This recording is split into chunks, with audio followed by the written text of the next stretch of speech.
在我庸俗的人生里，我愿意想起的只有14到15岁那一年。但你如果问我是因为喜欢吗？我的回答是不。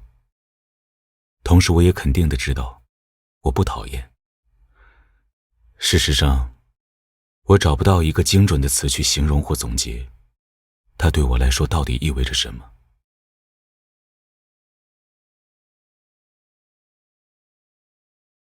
我是在那年春天偶然捡到了一本波拉尼奥的小说。在此之前，我能接触到的文字只有乐谱上的注释、冗长的家谱，以及热衷把谎言说成真理的课本。它们像盐一样无孔不入，将我腌制成一块越来越干瘪酸咸的肉，挤不出任何灵感和梦想的成分，没有品尝的必要。每当身体被摊开来涂抹时，我都会在心里祈祷腐败的到来。我想我会格外平静，甚至面带微笑地迎接。当然，我允许自己保留一点凄楚，这是我对生命最后的敬畏与友善。直到身上出现了第一块霉斑，我是说胸前那个新鲜的还在流血的碗口大的伤，大到心脏几乎可以脱落。没有哪个时刻比现在更接近死亡。然而一种久违的恐惧却猝不及防地在体内疯长着。到最后，我被打败了。我看着自己将一颗颗棉球连同所有的痴迷和邪念都塞进身体，血将它们都粘在了一起，形成了一块自成一体的新的皮肉。假如死神恰好在这时到来，定会嘲笑我的虚伪和怯懦。幸好，窗外浓稠的夜如火车铁轨横亘在面前，我甚至都听见了他懒得跨过来而离去的脚步声。我站在原地想了很久。这些天来，每一个人呆着的时刻，我都在想，我困在那场投降里，苦于找不到合适的解释。后来有一天我想明白了，是因为那本未读完的小说。大概我从没见过那样无所畏惧的文字吧。我是个在葬礼上都挤不出眼泪的人，很难想象有什么悲欢的场合，我愿意从心底主动掏出仅存的那点情感。可它荒唐的妙不可言，又浪漫的妙不可言，让人目眩神迷。我开始昼夜不分地阅读，后来甚至每隔几天就往枕头下放本新书，就着月光席地而坐。我想我就是在那些时刻爱上了他们。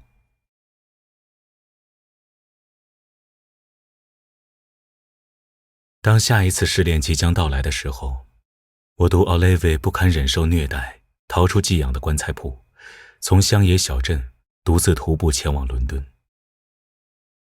当我想念因我而逝的伙伴的时候，我读拉里，目睹朋友牺牲，怀疑活着的意义，一路从煤矿厂到修道院，发现体力劳动和宗教都无法给他答案。我嫉妒书里面的每个自己，也痴迷无数个与我截然相反的他们。我读在未知的荒谬里尽情绽放的理想，奴役人的爱情，望不到底的痛苦，读不再诗意的世界，卑微的下限，放浪的肉体，喷薄的情欲，读终其一生也无法抵达的天堂。我想恐怕他们都不知道，我最迷恋的就是每个困在挣扎里的人张开双翼时，那些羽毛刮擦过我灵魂带来的战栗。这让我错觉，终于不是独自一人活在这个千疮百孔的世界上。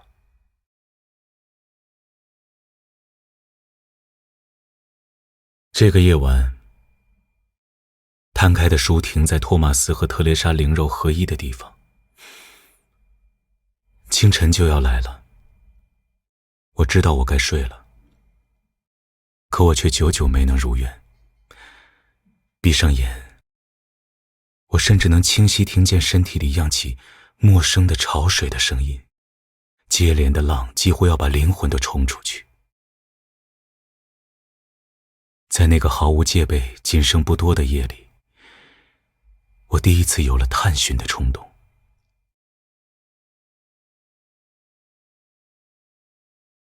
风在窗外呼啸，将我变成了一块在汪洋上空打转的海绵，也可能是树叶，随便什么都好。第3次了，飞翔的感觉还是那么让人上瘾。飘过海与天交接的尽头，我张开沉重的双臂，抬头望见了一轮火红的太阳。我从不敢直视太阳，它总让我觉得自己罪孽深重。可那天不一样，那天不一样。他慈悲的眼神让我觉得，无论做什么，哪怕是堕落于罪过，都会被宽恕。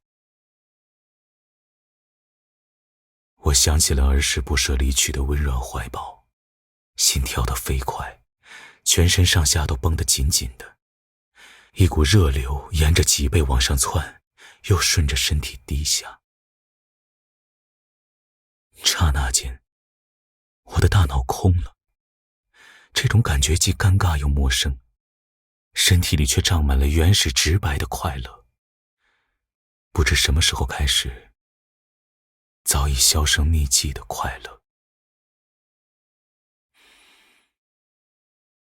我气喘吁吁地睁开眼，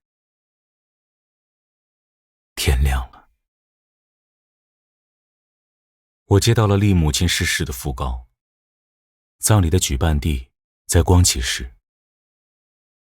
丽以为我想念故乡，便早早地订了机票。她给我机票时的表情是温暖的，我故作惊喜收下了这份好意。那就用这个当做我回国的理由吧，反正原本就要回国，什么理由不是理由呢？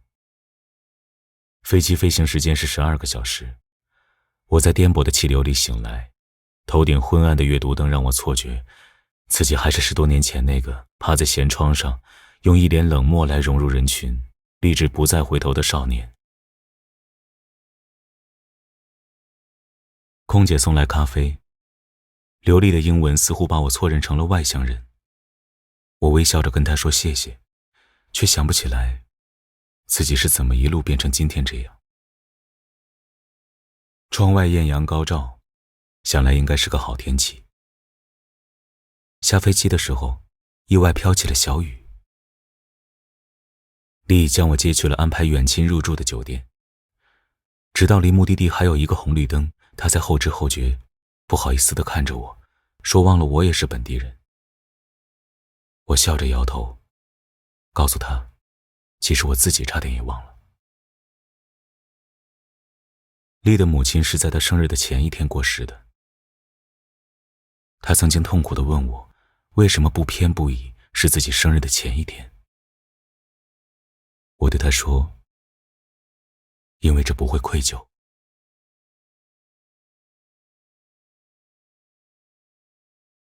我一个人在街上漫无目的地走着，不知不觉路过了中学。外墙已经围起了拆迁专用的绿布。路过的人说，这里马上要建一座全市最大的体育馆。他说这话时，眼里有什么东西在轻轻闪动。于是我明白过来，他也曾是这里的一员。见我无动于衷，他怅然地离开了。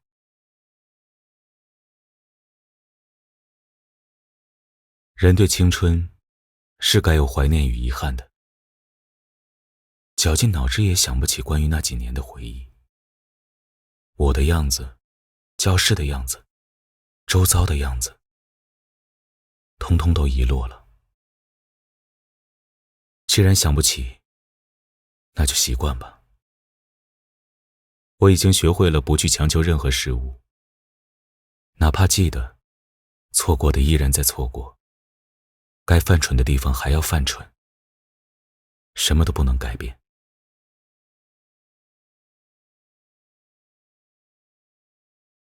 继续往前，穿过十字路口，我停在一家熟悉的乐器行前。10几年前的某一天，母亲将我带来这里，说要带我见一个人。那是个大夏天也要穿西装打领带，长得有点像一个老牌歌手的男人。他站在9月的阳光里，对我腼腆地笑，那种恰到好处的讨好，让我无法厌恶。哪怕我有预感，迟早有一天，母亲会和他头也不回地离开。他说他来自一个邻近的省份，有着那里的人天然拥有的幽默与乐观。后来很多次琴弦染了血，擦不掉，都是他替我更换，瞒过了外婆。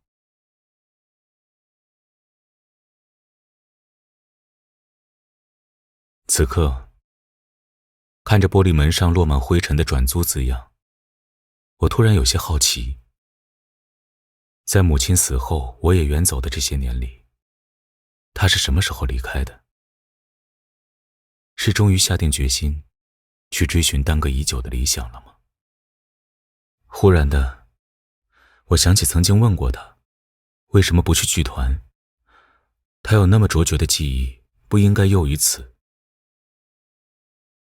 她没有直接回答，反而告诉我，如果有极其想做的事，不要错过，也不要放弃信念。我不知道她看着我时，是否也看到了过去的自己。再次站到这里，我终于能回答她一声，让你失望了。我好像全都错过，也放弃了。但什么都抓不住，反而才是人生。你说对吧？我不遗憾。希望你能原谅我的平庸。快走到母亲墓前的时候，我突然转过了身，走向另一条岔路。我想，改天吧。天色已暗了。他希望看到的我，必定与现在的我是不同的。不知走了多久，路灯在头顶亮起时，我忽然发觉周遭变得陌生。11年前我刚到大洋彼岸，也是同样找不到抵达公寓的地铁。我始终不知道自己在走的路是否正确，但我在不知不觉间学会了暂时搁置这些无法解答的问题。穿梭在一个又一个路灯投下的光晕里，我致力于让每步都落在中心。每当我觉得已经走出很远，回头看，看到也不过寥寥几步。如此漫长又一眼望不到尽头的路，这个世界绝大多数的人都在走。